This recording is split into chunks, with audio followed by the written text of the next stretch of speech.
San Juan, PRA. The political crisis that has paralyzed the government of Puerto Rico for the past 3 weeks deepened on Thursday and left the islanda's 3.2 million residents increasingly unsure who will ultimately lead the territory. A day of closed-door maneuvers among powerful political leaders failed to clearly determine who will succeed Governor Ricardo A. Rosell, whose resignation will become effective on Friday afternoon. If a successor is not in place when the governor steps down, that outcome was looking increasingly possible on Thursday. The complicated question could end up in court. The latest round of high-stakes politicking took place inside the marble-lined halls of Puerto Rico's capital in San Juan, where Mr. Rosell had convened a special session to confirm Pedro R. Pierluisi, the islanda's former non-voting representative in Congress, as his successor. But some legislators from Mr. Rosell's ruling New Progressive Party, offended that he had not consulted them over Mr. Pierluisi's nomination, had other plans. Thomas Rivera Schatz, the powerful president of Puerto Rico's Senate, who wants to be governor himself, declared that Mr. Pierluisi did not have the votes to win confirmation as Secretary of State, the next in line to succeed the governor. But instead of voting him down, Mr. Rivera Schatz unexpectedly offered to hold a confirmation hearing for Mr. Pierluisi, though not until Monday, 3 days after Mr. Rosell's resignation is scheduled to take effect.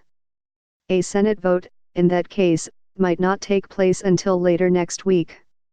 Mr. Rivera Schatz's proposal raised questions among lawmakers over who would take over after Mr. Rosell resigns, and when.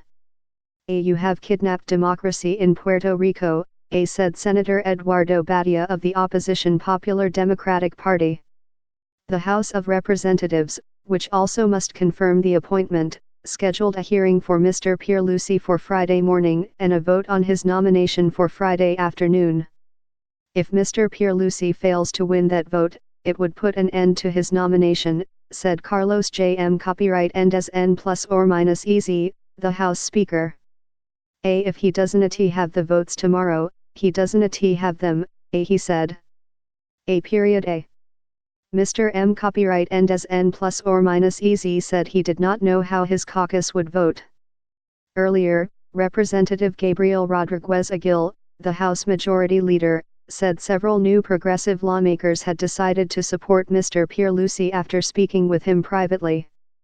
But if the Senate does not act until Monday, Mr. Pierluisi's confirmation and the succession would remain in limbo when Mr. Rosell leaves office at 5 p.m. even if Mr. Pierluisi wins a House vote on Friday. Under that scenario, the person to be sworn in on Friday could be Wanda V. Zeeks, the Secretary of Justice, who is third in the line of succession. She wrote on Twitter on Thursday that she would be ready to assume her constitutional duties, though she has made it clear that she is not otherwise interested in being governor. The possibility that she would become governor triggered a new round of street demonstrations this week, with many protesters calling for her resignation because she is too close to Mr. Rosell. My resignation is not contemplated, Ms. V. Zeeks wrote. Complicating matters further is the fact that Mr. Pierluisi could also have a claim to the governor's seat, even without being confirmed by the Legislative Assembly, because he took the oath as Secretary of State late on Wednesday, as a recess appointment made by Mr. Rosell. There are two possible interpretations with two different results, said F. for Copyright N. Rivera Ramos, a law professor at the University of Puerto Rico. In both cases, the door is left open for a possible lawsuit. No one imagined that Rivera Schatz was going to do what he did. There could be further confusion next week, if Ms. V. Zeeks were to be sworn in and Mr. Pierluisi were to be confirmed afterward. It is unclear whether he would become Ms. V. Zeeks's Secretary of State or whether he would have a stronger claim that he should be governor. Mr. Rivera Schatz insisted that the process was orderly, though he acknowledged that critics might take their concerns to the Puerto Rico Supreme Court before 5 p.m. on Friday. There is no constitutional crisis, Mr. Rivera Schatz said. The chaotic scene inside the Capitol suggested otherwise. Lawmakers scattered as reporters chased them down, asking for explanations. Opposition lawmakers complained that the New Progressive Party, which supports statehood for Puerto Rico, had extended the uncertainty while its leaders fought an intr party power struggle. It furthers many people's anxiety and desperation, said Senator Joe's copyright Antonio Vargas Vidal, a political independent. Political parties in Puerto Rico do not neatly match up with those nationally. They are split over Puerto Rico's status as supporting statehood, independence, or the Islanda's current status as a United States Commonwealth. The drama peaked when Mr. Rivera Schatz took the microphone on the Senate floor. As he angrily denounced Mr. Russell and Mr. Pierluisi entered the Senate gallery, creating a silent confrontation from the floor below to the gallery above.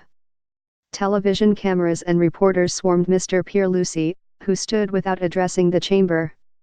Let me listen, he said. Mr. Rivera Schatz carried on without pausing.